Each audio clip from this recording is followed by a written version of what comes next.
আসসালামু আলাইকুম viewers, welcome back to my channel. আজকে আমি নিয়ে এসেছি একদম মুচমুচে, মুখরোচক ও চটপটা স্বাদের সুজি আলুর স্ন্যাক্স রেসিপি। ঘরে থাকা সুজি ও আলু দিয়ে যে কোনো সময় আপনারা ঝটপট এই রেসিপিটি তৈরি করে নিতে পারেন। বিকেলের চায়ের সাথে কিন্তু খেতে বেশ দারুণ লাগে। আর বাড়িতে গেস্ট আসলে ঝটপট বানিয়ে খাওয়াতে পারবেন।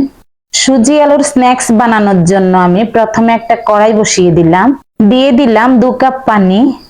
পানি দেওয়া হয়ে গেলে দিয়ে দিচ্ছি পরিমাণ মতো লবণ। লবণ দেওয়া হয়ে গেলে চিলি ফ্লেক্স দিয়ে দিচ্ছি 1.5 টেবিল চামচ।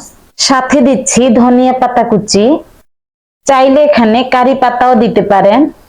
এই সুজির স্ন্যাক্স বাচ্চাদের টমেটো কেচাপের সঙ্গেও নাস্তা হিসেবে দিতে পারেন। পানিগুলো ভালোভাবে ফুটে উঠলে অ্যাড করে দিচ্ছি 1 কাপ পরিমাণ সুজি। সুজিটা দেওয়ার পর অনবরত নাড়াতে থাকতে হবে।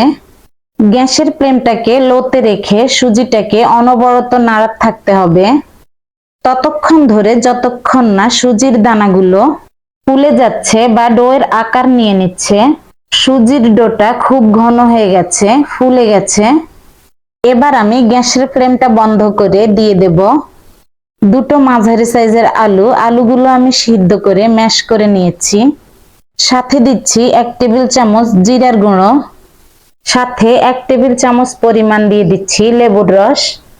আপনারা চাইলে এখানে জিরার পরিবর্তে চাট মশলাটাও দিতে পারেন।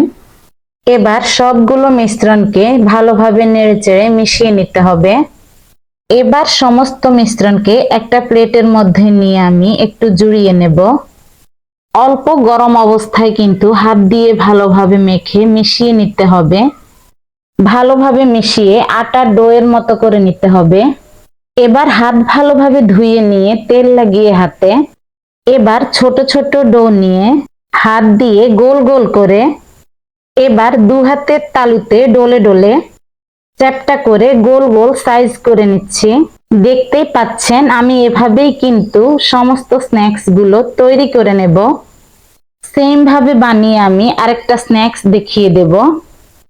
আশা করছি আমার আজকের সুজি আলুর এই স্ন্যাক্স রেসিপিটি খুবই ভালো লাগবে।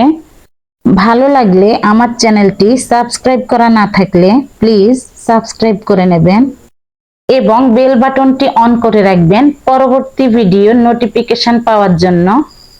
আপনারা চাইলে অন্যরকম শেপ দিয়েও স্ন্যাক্স গুলো তৈরি করে নিতে পারেন। সবগুলো স্ন্যাক্স আমি তৈরি করে নিয়েছি, এখন চলে যাব ভাজার জন্য। এক এক করে সবগুলো স্ন্যাক্স আমি তেলের মধ্যে দিয়ে দেব। আপনারা চাইলে 1 সপ্তাহের জন্য যে কোনো ঢাকা কন্টেনারে রেখে ফ্রিজে রেখে দিতে পারেন, ভেজে নেওয়ার আগে নামিয়ে নিলেই হবে। তবে আমি সবগুলো স্ন্যাক্স এখনই ভেজে দেখাচ্ছি।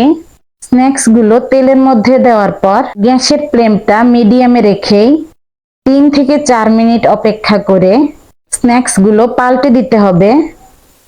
একদম কাঁচা অবস্থায় স্ন্যাক্স গুলো পাল্টে দেওয়া যাবে না, এতে করে স্ন্যাক্স গুলো ভেঙে যেতে পারে। রেসিপিটি যদি ভালো লাগে বাসায় ট্রাই করে কমেন্টস করে জানাবেন। একদম মুচমুচে মুখরোচক এই স্ন্যাক্স রেসিপিটি। স্ন্যাক্স গুলো উল্টে পাল্টে ভেজে নিতে নিতে যখন স্ন্যাক্সের মধ্যে একটা সোনালী কালার চলে আসবে তখন স্ন্যাক্স গুলো নামিয়ে নিতে হবে। স্ন্যাক্স গুলো ভেজে নেওয়ার পর কিন্তু খুবই ক্রিস্পি হয়। এটা টমেটো সসের সঙ্গে খেতে কিন্তু একদম অসাধারণ লাগে। আর বিকেলের চায়ের সঙ্গেও কিন্তু বেশ জমে যাবে। অতিথি আপ্যায়নে কিন্তু এই স্ন্যাক্সের তুলনা হয় না। খুব সহজে সবার মন জয় করে নেওয়া যাবে।